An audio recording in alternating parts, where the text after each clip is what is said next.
আমরা যেন আমাদের আখলাকের হেফাজত করি, নিজের পরিবারে এটা নজর রাখা। আপনারা যদি আপনাদের ছেলে মেয়ে, আপনাদের পরিবারের মধ্যে যদি আপনারা ঈমান, আমল, আখিরাতের চর্চা না করেন, বাবা কে করে দিবে? আপনার ছেলেকে আমি ঠিক করে দেব কেন? আপনার ছেলেকে মসজিদের ইমাম ঠিক করবে কেন? মাহফিলের বক্তার কাছে কয়, হুজুর বেডি উত্তরে ভালো করে কইয়া দিয়েন। মাহফিলের বক্তারে দায়িত্ব দিছে, আমনে বেডি হেবড়ার আমি ঠিক করে দেব, ভালো করে কইয়া দিবেন। কেন? আপনি ঘোড়ার ঘাস পারেন? আপনি পুরুষ না? আপনি কাপুরুষ? কমান মানবে এই কারণে মানে না, যখন তার কলিজার ভিতরে আখিরাত নাই। একেবারে মিথ্যা কথা আমি বললাম মিয়া।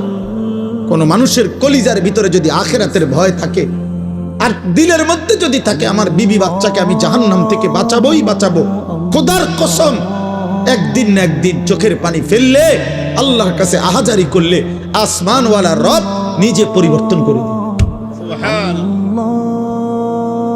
আপনি আল্লাহর কাছে চাইছেন কয়?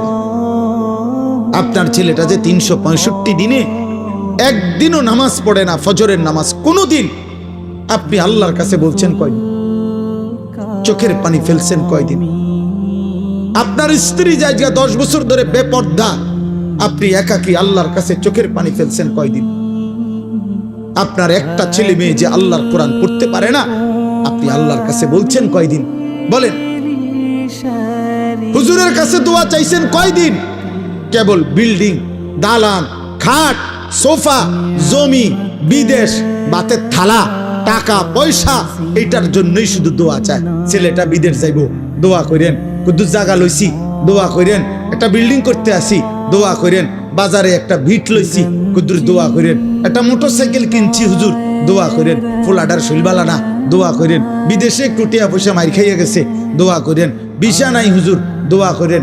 আকামার মধ্যে ফেঁস লাগিয়া রয়েছে, দোয়া করেন। এগুলো আখেরাত?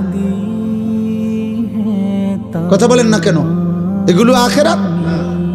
তাহলে আপনি তো দুনিয়া লোভী, আপনি তো সম্পদের লালসা আপনার, আপনি তো ঘুরে ঘুরে এগুলাই বললেন। কই আখেরাত? ইব্রাহিম আলাইহিস সালাম তো বলছে, আল্লাহ আমি আর কিছু চাই না, আপনার ঘর কাবার বানানোর বরকতে বিনিময়ে আমার বংশধর কিয়ামত পর্যন্ত আপনার আনুগত্যশীল উম্মতে মুসলিমা হিসাবে আমার ফ্যামিলিরে কবুল করুন। তাই বাবার চাওয়া এটা,